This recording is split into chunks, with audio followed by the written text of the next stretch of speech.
Welcome to Omega-7, the galaxy's premier floating death trap, where the annual Assassin's Guild tournament was about to begin. If you're wondering what kind of insurance premium a space station needs when hosting 200 trained killers, the answer is yes. All of it. Every insurance.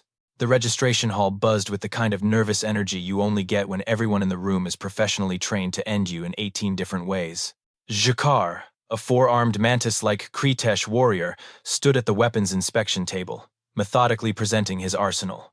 47 blades, each one forged in the volcanic pits of his homeworld, each one blessed by warrior monks, each one sharp enough to split a photon.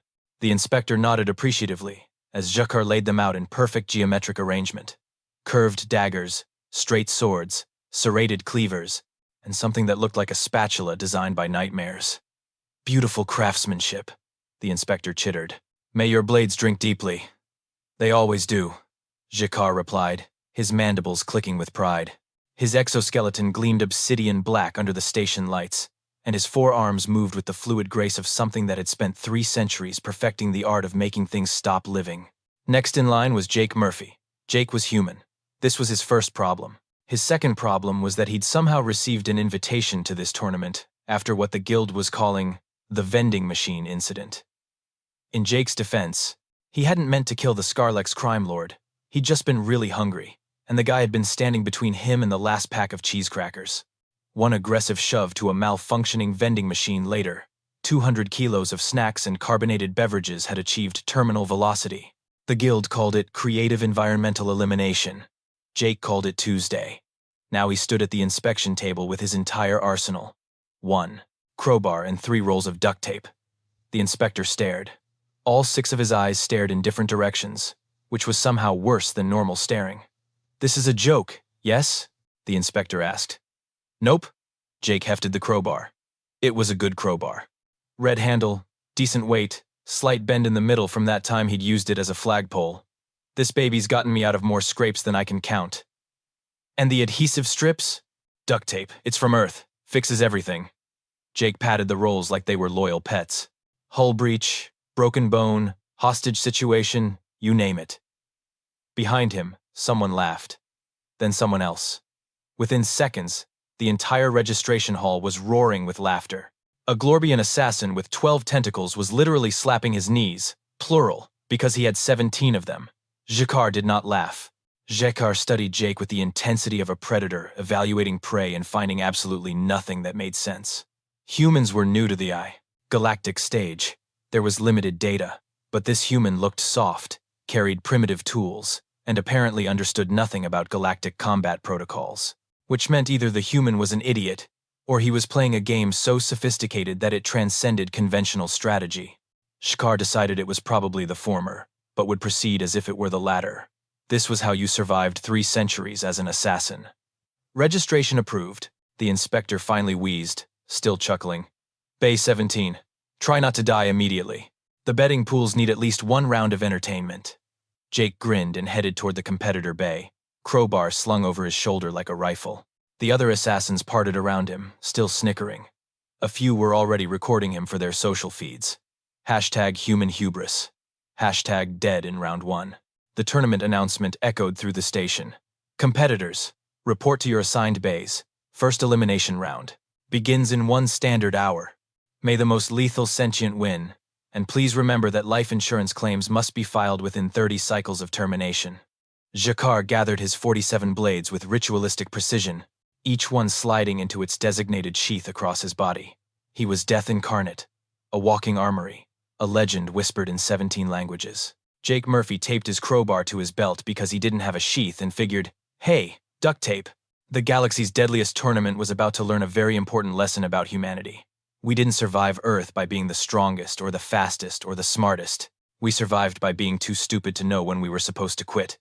The grand arena of Omega-7 was designed by someone who clearly had strong opinions about both architecture and mortality. It was a massive spherical chamber with platforms floating at random intervals, gravity generators pointing in 6 different directions, and environmental hazards that rotated every 3 minutes.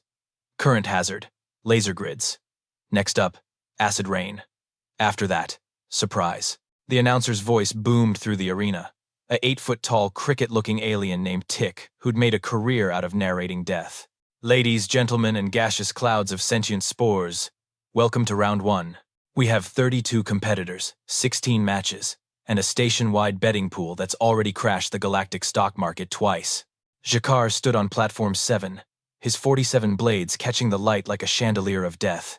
His opponent, a 6-armed Peluvian knife fighter, bowed respectfully. Jakar returned the bow.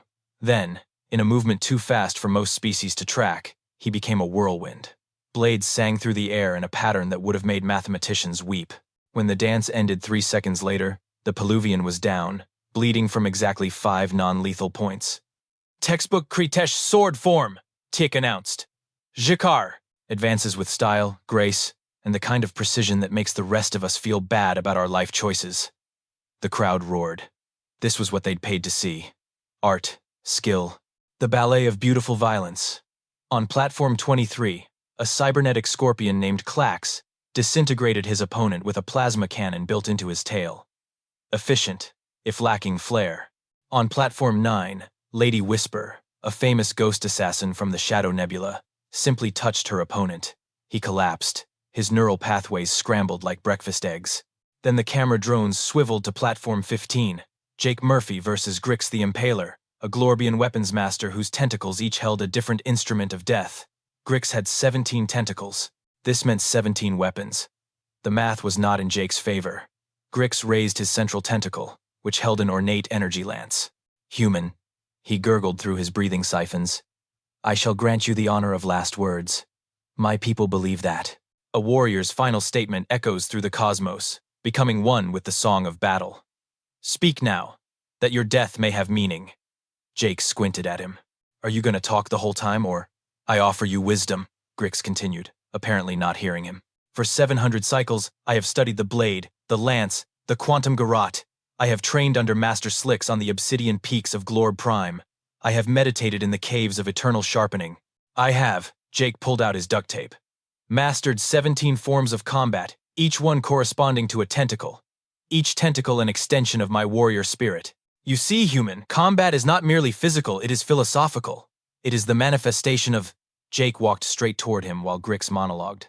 "One's inner truth expressed through disciplined violence. The ancient Glorbian masters teach us that every strike must carry intention, every parry must embody wisdom, and every Jake tore off a long strip of duct tape with his teeth. Victory must honor the fallen. Now, I shall demonstrate the 17-fold technique of my ancestors, beginning with the stance of the patient kraken, followed by Jake slapped the duct tape across 3 of Grix's tentacles, stuck them together, and yanked. What? No, these are ancient weapons. You cannot simply another strip. 6 more tentacles now adhered to each other in a clump. This is not how combat works. There are rules, traditions. The ancient ways demand that Jake wrap the tape around Grix's tentacles in a rapid spiral, moving around the Glorbian like he was gift-wrapping an octopus. Which, to be fair, was basically what was happening. Stop! You are violating 17 different articles of the Warrior's Code. This is dishonorable. This is shameful. This is— Jake finished the tape job, leaving Grix looking like a tentacled burrito. Then he grabbed his crowbar, wedged it under Grix like a lever, and with one good push, launched the Glorbian off the platform. Grix sailed through the air, still protesting about honor and ancient traditions, until he hit the safety net below with a wet slapping sound. The arena went completely silent. Tick's mandibles hung open. Did that just happen? Can someone check the rule book? Is duct tape? Is that allowed? A rules official appeared on a monitor. We don't have any regulations against adhesive-based combat. Technically legal. The silence stretched for another 5 seconds. Then someone in the crowd started laughing. Then another. Within moments, the entire arena was howling. Not at Grix, but at the sheer absurdity of what they'd just witnessed. This human had brought a crowbar and tape to an assassin tournament, and somehow it was working. Jake waved to the crowd with his crowbar. They laughed harder. Jakar did not laugh. Jakar stood perfectly still on his platform, all 4 eyes locked on the human. He ran the combat through his mind 7 times, analyzing every movement, every decision. The human had ignored protocol, had disregarded honorable combat, had employed a strategy so primitive it didn't appear in any tactical database. And it had worked. Jakar's mandibles clicked softly, a Kritesh gesture of deep concern. This tournament had just become significantly more complicated. By round 3, the other assassins had stopped laughing. Jake Murphy had advanced through the brackets like a natural disaster with a tool belt. Round 2 had seen him face off against a crystalline assassin named Prism, who could refract light to create perfect illusions. Prism had created 17 copies of himself, all moving independently, a technique that had stumped opponents for decades. Jake had duct-taped a broken ceiling panel to his crowbar, creating a makeshift mirror. He'd spotted the real Prism immediately because, as he'd cheerfully explained to the crowd, reflections don't work right on fake stuff. Basic physics, people. However, Prism had been so offended by this oversimplification of quantum light theory that he'd lost his concentration. Jake had bonked him with the crowbar. End of match. Now, in the assassin preparation chambers, the mood had shifted from dismissive to confused to something approaching actual fear. Not because Jake was skilled, but because nobody could predict what he'd do next, and in a profession where prediction meant survival, that was terrifying. Jakar watched the replay footage on his chamber's holo display for the 47th time. Each viewing revealed nothing new. The human moved without pattern, employed tools in ways they weren't designed for, violated every principle of combat efficiency, and somehow achieved optimal results. A knock on his chamber door. Lady Whisper phased through it instead of waiting, because assassins had no concept of polite society. "We need to talk about the human," she said, her form flickering between visible and transparent. "I am aware of the human," Jakar replied, not looking away from the screen. "Klax thinks he's using psychological warfare, making us overthink by pretending to be simple, possible." Snicksnack ran a full tactical analysis. His combat computer calculated 47 possible human strategies based on tool usage, environmental adaptation, and lateral thinking patterns. Jakar's antennae twitched. 47? That is specific. Snicksnack is very thorough. He's fighting the human next round. He's confident he's ready for anything. Jakar finally turned to look at her. "That is exactly the mindset that will kill him. You think the human will do something outside 47 possibilities?" "I think," Jakar said slowly, "that the human will do possibility number 48, the one that should not exist." Meanwhile, in his own chamber, Jake was trying to figure out if the protein bars in the vending machine were safe for human consumption. The label was in 14 languages, none of them English. One symbol looked like either a thumbs up or a warning about explosive decompression. Hard to tell. His communication panel buzzed. "Murphy to the prep briefing for round 4, Tick's voice announced. "Also, the tournament organizers would like to remind you that Rule 73 has been amended to state that weaponizing station infrastructure will now result in a 15-second time penalty." Jake pressed the first. Intercom. "Does duct taping my opponent to station infrastructure count as weaponizing it?" Long pause. "We'll get back to you on that." Round 4 arrived faster than galactic bureaucracy, which was saying something. The arena had been reconfigured into a low-gravity environment with floating debris. Apparently someone thought this would level the playing field. They were wrong. Jake's opponent this round was a hive mind swarm called the Collective, which was basically 17 small aliens in a trench coat pretending to be one assassin. Their strategy involved splitting apart and attacking from multiple angles. Very effective, usually. Jake waited until they'd split into their component parts, then threw a roll of duct tape into the middle of the swarm. The creatures, moving on instinct, all converged on it because shiny object. Jake had counted on that. Every species had its quirks. While they were clustered together, he used his crowbar to hook the gravity generator control panel, which was definitely infrastructure, and cranked it to maximum.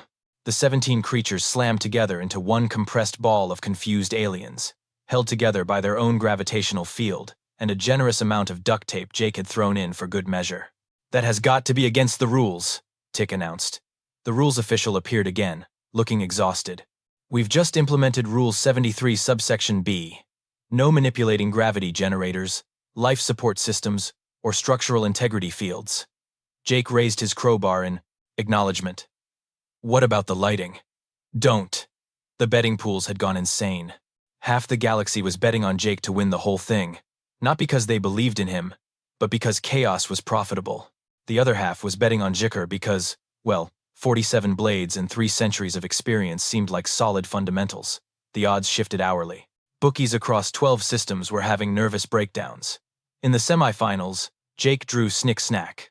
the cybernetic lizard who'd calculated 47 possible human strategies. Snicksnack's entire body was a weapon, flamethrowers in his throat, plasma cutters in his claws, missile launchers in his shoulders, and a tactical computer where his brain should be. He entered the arena with the confidence of someone who'd done the math and liked his odds. Shkar watched from the competitor viewing deck, all four arms crossed. He'd advanced to his own semi-final by defeating a telekinetic warrior without taking a single hit. Efficient, professional, completely overshadowed by whatever the human was about to do. "Begin," Tick announced. Snicksnack's computer immediately began running probability matrices, defensive protocols, and threat assessments, ready for all 47 strategies. Jake looked at him, looked at his crowbar, looked at his last roll of duct tape. Then he did something Snicksnack's computer hadn't calculated, because computers only calculated things that made sense. Jake duct-taped the crowbar to Snicksnack's tail. That was it. That was the whole strategy. Snicksnack's tactical computer immediately flagged the crowbar attachment as an anomaly. Priority, low. Threat assessment, negligible. A primitive metal tool adhered to his reinforced tail structure, posed no meaningful danger to his 17 integrated weapon systems. This analysis took 0.03 seconds. It was 0.03 seconds too slow. Jake said, backing away quickly. "You might want to stay still there, buddy." Snicksnack's computer registered the human retreating. Standard prey behavior, initiating pursuit protocol. His cybernetic legs whirred to life, servos engaging, and he took one step forward. The crowbar, now tagging along like an unwanted +1, swung with the momentum of his tail, and smacked directly into his left hip missile launcher. The impact triggered the launcher's firing mechanism. A micro-missile shot out, traveled exactly 7 feet, and exploded against Snicksnack's own shoulder plating. "Warning," his internal computer announced in his head. "Friendly fire detected. Recalculating threat assessment. External object. Crowbar. Revised priority. Moderate." No, Snicksnack hissed, trying to hold his tail still. But his combat programming was already engaged, moving him into an attack stance. His tail swished as part of his balance protocol. The crowbar swung again. This time it hit the actuator for his right arm plasma cutter. The cutter activated, slicing through his own chest armor and severing a coolant line. Green fluid sprayed across the arena floor. Critical warning. Coolant system compromised. Overheating imminent in flamethrower assembly. Snicksnack tried to move carefully, slowly, like a lizard trying not to wake a sleeping predator. But his tactical computer was still in combat mode, still running evasion subroutines, still making micro-adjustments to his posture. Each adjustment made the crowbar swing. Each swing hit something important. It was like watching a Rube Goldberg machine of self-destruction. The crowbar hit his gyroscope stabilizer, which threw off his balance, which made him step wrong, which swung the crowbar into his backup power cell, which caused a feedback loop into his targeting system, which auto-activated his shoulder cannons, which shot at where Jake had been standing 3 seconds ago, which was now where Snicksnack's own foot was. "This is incredible," Tick announced, his voice hitting pitches that cricket vocal cords weren't designed for. "Snicksnack is defeating himself. The human has turned a cybernetic super soldier into his own worst enemy using only duct tape and gravity." Jake was now sitting cross-legged at the edge of the platform, eating one of those possibly toxic protein bars, just watching. "Emergency protocol," Snicksnack's computer screamed internally. "Attempting system shutdown. Override required. Manual intervention required. Remove the crowbar." But Snicksnack couldn't reach the crowbar. His arms were designed for forward combat, not removing things from his own tail. This was a design flaw he was discovering in real time. He tried scraping it off against the platform. The crowbar held firm. Duct tape from Earth, as Jake had mentioned, fixed everything. Apparently, it also broke everything if you used it right. One final swing. The crowbar hit Snicksnack's central processing unit's cooling fan. "Oh no," Snicksnack said, his first actual words of the match. His flamethrower, now overheating without coolant, activated automatically as a safety release. He torched himself. When the smoke cleared, Snicksnack was lying on his back, systems failing, cybernetics sparking, and one crowbar still firmly duct-taped to his tail. Winner by technical knockout and creative problem-solving, Jake Murphy. The crowd went absolutely berserk. Half of them were celebrating their winning bets. The other half were trying to figure out how to short-sell their own species' military hardware. Jake retrieved his crowbar, the duct tape still holding strong. Sorry about that, man. You okay? Snick-Snack's vocal synthesizer crackled. My computer calculated 47 strategies. Yeah? You did number 48. What's number 48? It does not exist. That is why you did it. Snick-Snack's optics flickered. I need an upgrade and therapy. On the other side of the arena, Jakar's semi-final match was already underway. His opponent was Razor Wind, a gaseous assassin who could slice through steel with focused air currents. Dangerous, elegant, completely outmatched. Jakar moved through Razor Wind's attacks like water through a sieve, his 47 blades finding purchase even in wind and mist. It was beautiful. It was precise. It was everything combat should be. It took him 43 seconds. The crowd barely noticed. They were still replaying footage of Jake's match, trying to understand what they'd witnessed. Tick appeared on the central display, all 8 limbs trembling with excitement. Ladies, gentlemen, and sentient mathematical equations, we have our finals. In one corner, Chkar the Inevitable, 300-year master of the Kritesh blade arts, wielder of 47 sacred weapons, winner of 9 consecutive tournaments. The crowd cheered with respect and awe. And in the other corner, Jake Murphy, human, age 32, wielder of 1 crowbar and whatever duct tape he has left, winner of 4 matches by methods that have given our rules committee collective migraines. The crowd cheered louder, way louder. Jakar stood on his platform, blades gleaming, and for the first time in 3 centuries, he felt something he hadn't experienced since he was a young warrior. Uncertainty, not fear. Never fear. But the creeping realization that all his training, all his experience, all his carefully honed instincts were about to be tested by something that shouldn't work but somehow did.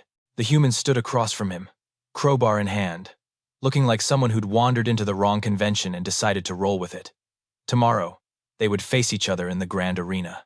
Tonight, Jakar would meditate on the nature of chaos, and Jake would try to find more duct tape, because he was pretty sure he'd need it. The grand arena had been reconfigured for the finals into what the announcer called a neutral battleground. It was a flat circular platform, 200 meters across, with absolutely said nothing on it. No hazards, no obstacles, no environmental gimmicks, just 2 competitors and destiny. The crowd was the largest in tournament history. Every seat filled, standing room sold out, beings watching from 17 star systems via live feed. The betting pools had crashed the galactic economy so hard that 3 governments had declared financial martial law. Tick hovered at the center on an anti-grav platform, his voice trembling with the weight of the moment. This is it, folks. The finals. 300 years of martial perfection versus 3 rolls of duct tape and a dream. I cannot believe I just said that sentence professionally. Jakar entered from the east gate. He moved with ritual precision, each step deliberate, each blade singing softly in its sheath. He'd spent the night in meditation, achieving perfect mental clarity. He'd reviewed every second of Jake's previous matches. He'd consulted the ancient texts. He'd done everything right, and he'd concluded something terrifying. There was no right answer to chaos. Jake entered from the west gate, crowbar over his shoulder like a bindle, last roll of duct tape hanging from his belt. He waved to the crowd. Someone threw a sandwich at him. He caught it and took a bite. It was pretty good. They met at the center of the platform. Jakar bowed deeply, all 4 arms extended in the traditional Kritesh salute of worthy opponents. Jake nodded back.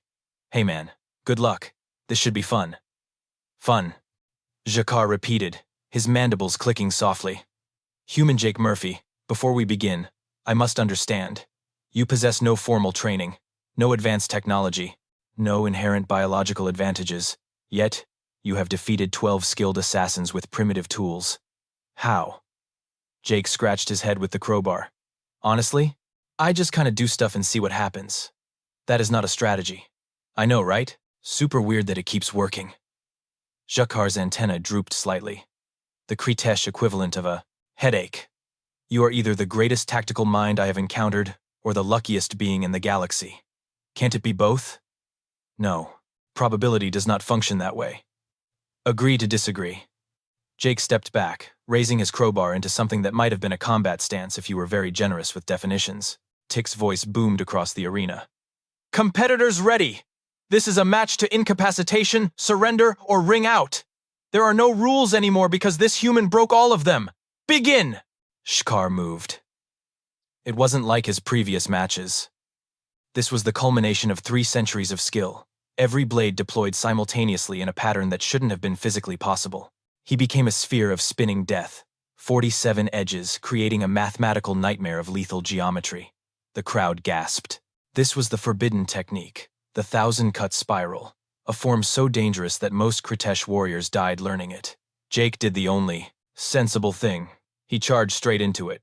What is he doing? Tick screamed. Shkar's combat instincts screamed warnings. No rational opponent charged into the spiral.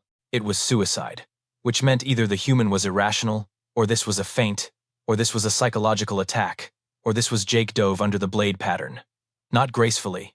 He literally tripped over his own feet and fell forward, crowbar extended like he was jousting. Jakar's upper blades sliced through empty air where Jake's head should have been. His lower blades passed over Jake's sliding form. His middle blades, the crowbar, caught Jakar's front left leg mid-spiral. Physics took over. 300 years of perfect balance, ruined by a metal bar and momentum. Shkar stumbled. The spiral collapsed. Blades clattered against each other in unchoreographed chaos. Jake rolled to his feet, somehow not cut to pieces. Sorry, you okay? Shkar was not okay. His perfect form was broken. His legendary technique had been defeated by someone falling down. He recalibrated instantly. Forget artistry. Forget tradition. Adapt. He came at Jake with pure aggressive fury. 4 arms striking from 4 angles, blades weaving between each other with practiced precision. This was the style he'd used in his youth, before he'd learned finesse. Raw, brutal, effective. Jake blocked with his crowbar. The metal rang like a bell with each impact. He was being driven back, step by step, toward the edge of the platform.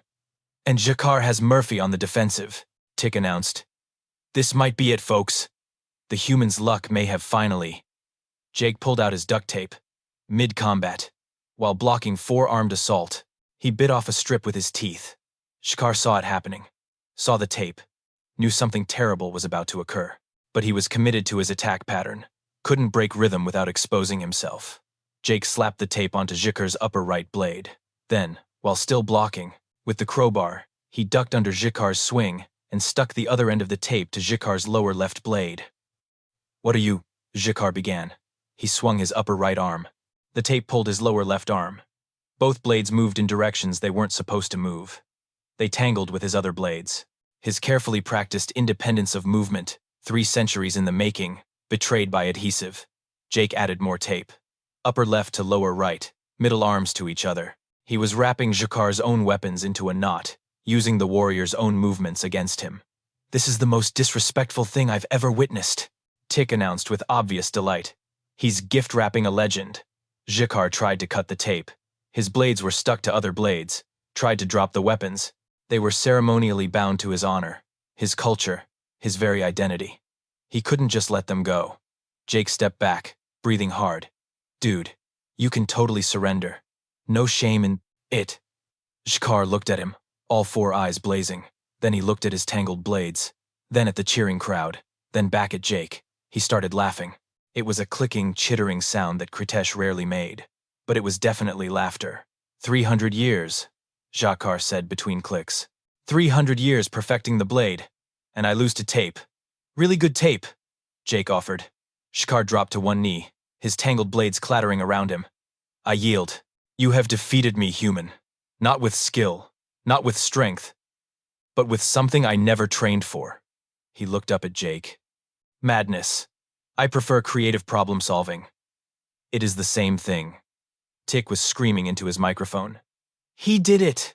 By all the cosmic forces, the human did it! Jake Murphy is your new galactic assassin champion. The crowd erupted. Half in celebration, half in confused horror. All in disbelief. Jake helped Jakar to his feet and spent the next 5 minutes helping untangle 47 blades from Earth brand duct tape. You know, Jakar said as they worked, I think I understand humans now. Yeah?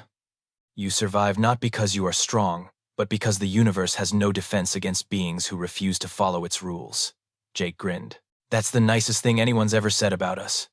The award ceremony was held in Omega 7's Grand Hall, which had been decorated with what the event coordinator called tasteful violence aesthetics. Banners of previous champions hung from the ceiling, weapons displays lined the walls. Everything was very sharp and very shiny. Jake stood on the winner's podium wearing a ceremonial sash that said, "Galaxy's most dangerous being," in 43 languages. The sash kept sliding off because it was designed for species with more traditional body shapes. He'd fixed it with duct tape, obviously. The Guildmaster, an ancient being that looked like a floating brain in a containment suit, hovered forward with the championship trophy. "Jake Murphy of Earth, you have achieved what none thought possible. You have defeated the greatest assassins in known space using methods that our strategists still cannot classify. The title is yours." Jake accepted the trophy. It was heavy, probably expensive, definitely sharp in places it didn't need to be. "Thanks," he said. "This is pretty cool. Does it come with prize money, or just the trophy?" "There are 17 million credits in the championship fund." "Oh, nice. I can finally afford to fix my ship." The Guildmaster's containment suit rippled with what might have been amusement. "However, we must inform you that the Guild Council has voted on new regulations for future tournaments. Effective immediately. Rule 172. No duct tape, crowbars, or other primitive adhesive-based tools are permitted in sanctioned guild combat." The crowd murmured. Some booed. The bookies cheered because it meant the odds would make sense again. Jake shrugged. "Fair enough. I get it. Though you know Earth has like 1,000 other tools, right? Hammers, wrenches, zip ties, bungee cords, super glue. We will add them to the banned list as needed," the Guildmaster said quickly. "What about a regular stick? Like just a wooden stick? Please stop talking." Shkar approached the podium, his 47 blades now properly sheathed and definitely not taped together anymore. He bowed formally. "Champion Murphy, I have a proposition. I'm not fighting you again, man. You're scary. Not combat. Business." Jakar gestured toward the station's commercial district. "You have shown me that humans possess unique perspectives on problem solving. I believe there is profit to be made introducing your species' technology to the wider galaxy." Jake blinked. "You want to go into business? With me? I have significant capital. You have demonstrated that human tools are more versatile than our databases suggested. There is market opportunity." "What kind of business?" "A store. Selling Earth equipment. Hardware, you called it." Jake thought about this for exactly 3 seconds. "You know what? Yeah, I'm in. But we're calling it Murphy's Hardware, not like blades and tape or something. We will negotiate the name." And so, 6 standard weeks later, Murphy's Hardware and Solutions opened on the commercial level of Omega 7. It was a modest storefront between a weapons dealer and a cybernetic implant clinic. The sign advertised human problem-solving tools in 17 languages. The inventory was eclectic: crowbars in 7 sizes, duct tape in 40 colors, hammers, screwdrivers, zip ties. WD-40, which Jake had to explain 17 times, was not a weapon designation. Power drills, bungee cords, one entire wall of various adhesives. The first customers were curious, then confused, then converts. A Glorbian engineer discovered that earth wrenches worked better than quantum spanners for certain applications. A crystalline architect found that human-grade adhesives could bond materials that molecular welders couldn't touch. A cybernetic surgeon realized that zip ties were perfect for temporary cable management during operations. Word spread. Within 3 months, Murphy's Hardware had franchises on 4 stations. Within 6 months, Jake was fielding offers from military contractors wanting bulk orders of tactical crowbars. Within a year, human hardware tools were standard equipment on 70% of galactic repair ships. The Assassin's Guild quietly rescinded the ban on human tools after several members admitted they'd been using them for non-combat applications and found them extremely useful. They kept this information classified because it was embarrassing. Jake ran the business from Omega 7, mostly because he liked the food court and had gotten used to the artificial gravity. Jakar handled the logistics, applying his centuries of tactical planning to supply chains and market analysis with terrifying efficiency. On slow days, they'd sit in the shop, drinking beverages from their respective home worlds, and watch confused aliens try to figure out what a Phillips head screwdriver was for. "You know," Jake said one day, watching a 4-armed mechanic discover the joy of socket wrenches, "I thought winning that tournament would be the weirdest thing to ever happen to me." "And now?" Jakar asked, polishing one of his ceremonial blades. "Now I'm a hardware store owner in space, with a mantis warrior as my business partner. Life's weird. Your species has a saying, I believe. About lemons and lemonade? When life gives you lemons, make lemonade. Yeah. What is a lemon? Sour fruit, yellow, from Earth. And lemonade is superior to lemons? Way better. Jacquard clicked his mandibles thoughtfully. Then Earth's wisdom is sound. You took the chaotic lemons of that tournament and created profitable lemonade. That might be the most inspirational business advice I've ever heard. We should print it on shirts. Oh, definitely. We'll sell them next to the duct tape. Above the shop's entrance, the championship trophy sat in a display case, right between a deluxe cordless drill set and a promotional poster that said, Murphy's Hardware. Because sometimes the simple solution is the right solution. The galaxy had learned an important lesson. Humans might not be the strongest species, or the fastest, or the smartest, but they were the species that looked at 47 sacred blades and thought, yeah, but have you tried duct tape? And in a universe full of overcomplicated problems, sometimes that was exactly what everyone needed. Business was good. The duct tape aisle needed restocking constantly. And somewhere in the galaxy, military strategists were still trying to classify Jake Murphy's combat style in their databases, a task they would never complete because you cannot classify chaos. You can only sell it hardware and get out of the way.